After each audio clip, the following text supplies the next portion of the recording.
Fikir Van Baskerville, seorang hound atau anjing pemburu dari keluarga Baskerville. Dia dihukum mati karena dicurigai bersekutu dengan para demon. Dan di saat kematiannya, Fikir bersumpah, jika ia diberi kesempatan kedua untuk hidup lagi, ia tidak akan melepaskan mangsanya sampai ia berhasil mendapatkannya. Setelah itu, dia akan berhenti menjadi hound. Panel berubah. Pemandangan yang aneh, Fikir terbangun dengan wujud yang tidak biasa untuknya. Ia merasa, apakah dia sekarang berada di neraka? Malam berikutnya, di suatu tempat dalam kediaman megah milik keluarga Baskerville, terdapat banyak sekali bayi yang sedang menangis. Di situ diperkenalkan sang patriarch atau kepala keluarga Baskerville, Hugo Le Baskerville. Dia berkeliling untuk mencari anak yang memiliki potensial. Tapi sejauh Hugo berjalan, yang ia lihat hanyalah anak-anak tidak spesial. Tetapi ada satu anak yang menarik perhatian Hugo.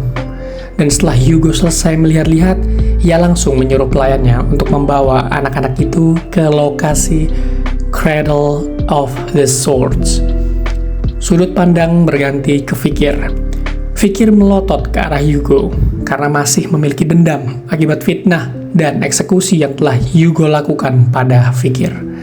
Setelah sadar bahwa Hugo yang ia lihat di sana masih sangat muda, ia pun menyadari bahwa dia telah kembali ke masa lalu.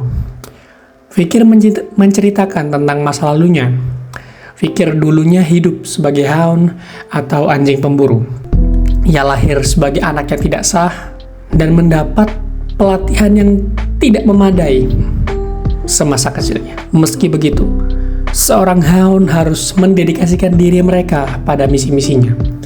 Hound juga melakukan berbagai macam pekerjaan kotor, seperti pembunuhan, pencarian informasi, melakukan serangan kejutan atau ambush, mengancam, dan lain sebagainya. Alasan kenapa Fikir tetap setia meski melakukan semua itu adalah karena ia ingin mendapat pengakuan dari keluarga dan juga Hugo. 10 tahun semenjak gerbang mengarah ke Demon Realm terbuka, manusia berjuang mati-matian mengalahkan para demon, diakhiri oleh kemenangan yang diraih oleh para manusia. Tapi hadiah yang menanti para hound yang telah mendedikasikan seluruh hidupnya untuk keluarga Baskerville adalah kematian.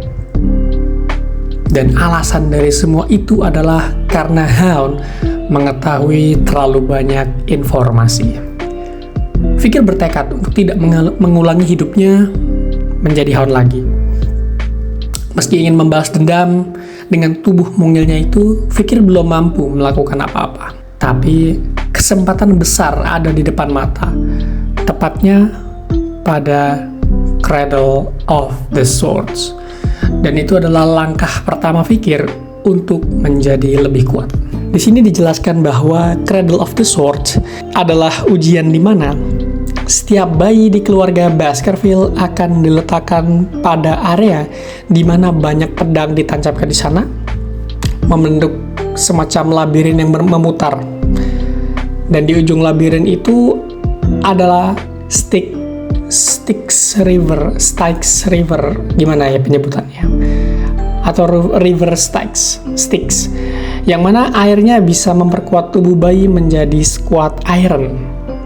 Tentu ada batasan yang bisa diterima di setiap tubuh. Fikir langsung menuju ke sungai sana.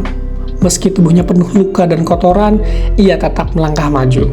Karena di kehidupan sebelumnya, ia didahului oleh banyak bayi yang lain, sehingga efek yang diterimanya tidak seberpengaruh itu ke tubuhnya.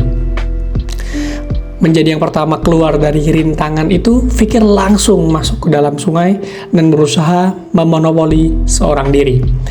Air yang awalnya berwarna biru cerah, perlahan berubah merah karena darah Fikir. Perlahan air sungai itu meresap ke dalam tubuh Fikir melalui luka-lukanya dan perlahan mengobati luka-luka Fikir. Tak peduli betapa sakit dan perih berada di dalam air, Fikir terus berusaha menahan dirinya sejauh yang ia bisa. Perlahan ia tenggelam. Para pelayan mulai panik karena Fikir terlalu lama memarinasi dirinya atau menenggelamkan dirinya. Di sisi lain, Hugo malah takjub dengan betapa nekatnya di bocah. Hugo juga mengkonfirmasi langsung kepada kepala pelayan, John Barrymore, bahwa Fikir kira-kira sudah melewati 7 menit semenjak dia nyemplung di sana. Karena dirasa berbahaya, Hugo menyuruh Fikir keluar. Namun bukannya keluar, Fikir yang mendengar suara Hugo malah semakin enggan keluar dan malah menelan air. Dia langsung diminum airnya. Menyelam sambil minum air itu secara literal. Sampai pada batas yang ia bisa, meski kehabisan nafas, ia terus-terusan menahan dirinya. Tahan. Perlahan tapi pasti, Fikir mulai kehilangan kesadaran dan saat pandangannya semakin gelap, Hugo mengangkat Fikir keluar. Takjub, karena tidak hanya memarinasi dirinya, Fikir juga meminum air di saat-saat terakhir. Tidak sampai di situ, Hugo juga kaget bahwa Fikir sudah memiliki gigi yang lengkap. Di saat itu juga, Hugo mengetahui siapa bocah nekat itu. Dia nanya, ini siapa namanya?